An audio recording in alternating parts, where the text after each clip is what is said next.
What if the man who made millions from abandoned lockers ended up leaving behind a mystery of his own? Meet Darrell Sheets, the gambler. Bold, loud, fearless. A man who turned trash into treasure. One win, rare artwork worth $300,000. Alongside Rennie Nezoda, he became a storage wall, but behind the big wins, a quieter story. Health issues, including a heart attack that nearly took his life.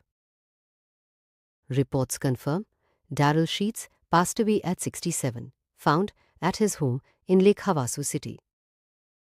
Fellow cast member Rennie Nezoda called him a true original. Darrell was more than a TV star. He was a symbol of the man who always bet big has taken his final gamble. Legend never dies. Subscribe for more stories behind the headlines. For millions of us, he was the gambler, the larger-than-life star from Storage Wars who could just magically turn a forgotten locker into an absolute fortune. But then, on April 22nd, 2026, the world got this shocking news. Darrell Sheets had died at 67, and he left behind not just a legacy of amazing finds, but a really, really troubling mystery. Okay, let's get into this. So, right away, the story starts with this huge, jarring contradiction. I mean, just hours before he died, people who saw him at his antique shop said he was upbeat, friendly, in a great mood. But then the official police report, well, it tells a completely different, tragic story. And that's the central question here, right? How does a man who seems so happy on the outside end up in such a devastating place just a few hours later? It just doesn't add up. To even begin to understand this, we've got to go back. We have to look at the man we all thought we knew, the high-stakes bidder who just rolled the dice on TV and became a household name. When Storage Wars first hit the airwaves back in 2010, Darrell Sheets just immediately popped off the screen. He wasn't just another buyer. No, he was the gambler. His whole strategy was basically go big or go home. And it was that bold all-or-nothing style, plus, his famous catchphrase, that made him one of the show's biggest breakout stars. And man, his gambles, they often paid off in a huge way. I think his most legendary find ever came from a locker he snagged for just a few $1,000s. Inside, a hidden collection of art by Frank Gutierrez. The value was estimated at a mind-blowing $300,000. I mean, that is a definition of the wow factor he was always yelling about. And that wasn't just a one-time lucky break.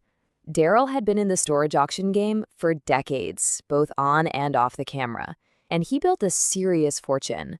By the time he passed away, his net worth was estimated to be around $4 million. It just goes to show the guy really knew what he was doing and wasn't afraid to take a chance. But after becoming this big TV icon, Darrell's life took a really dramatic turn. His whole journey after he stepped away from the show, well, it was filled with some huge challenges, but also this search for a new, quieter way of life. His life after the peak of his fame was a total roller coaster. So he leaves the show in 2017. Then in 2019, he has a major life-threatening heart attack that made him completely rethink everything. He recovered, he moved out to Arizona for a slower pace, and he even opened his own antique shop. It really seemed like he was starting this new, calmer chapter. He even came back for this Storage Wars revival, which was great to see. And from the outside looking in, this new chapter looked like a really happy one. The public saw a guy who had handled the pressures of fame, fought through a massive health crisis, and was now just enjoying a peaceful retirement, running his shop and chatting with fans in his new town. He seemed content. But behind that peaceful-looking life, a much, much darker story was playing out. After he died, this really disturbing information started to come out that suggested Darrell was going through this private, relentless torment.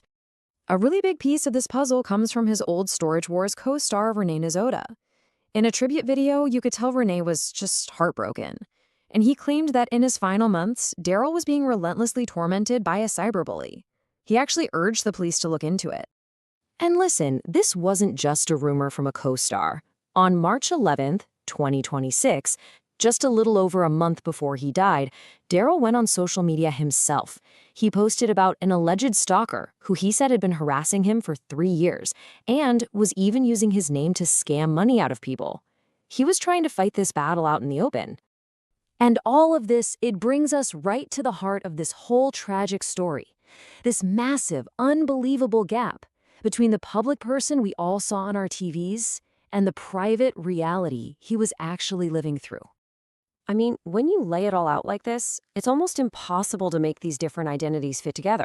You've got the gambler we all cheered for on TV. You've got the survivor who bravely fought back from a huge health scare. Then there's the retiree who really seemed to have found his peace. And then there's the alleged victim, a guy who was silently dealing with years of harassment.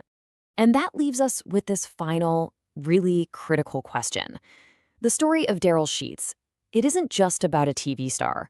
It's this profound, heartbreaking look at the hidden pressures that come with a public life and the absolutely devastating impact a private, unseen struggle can have.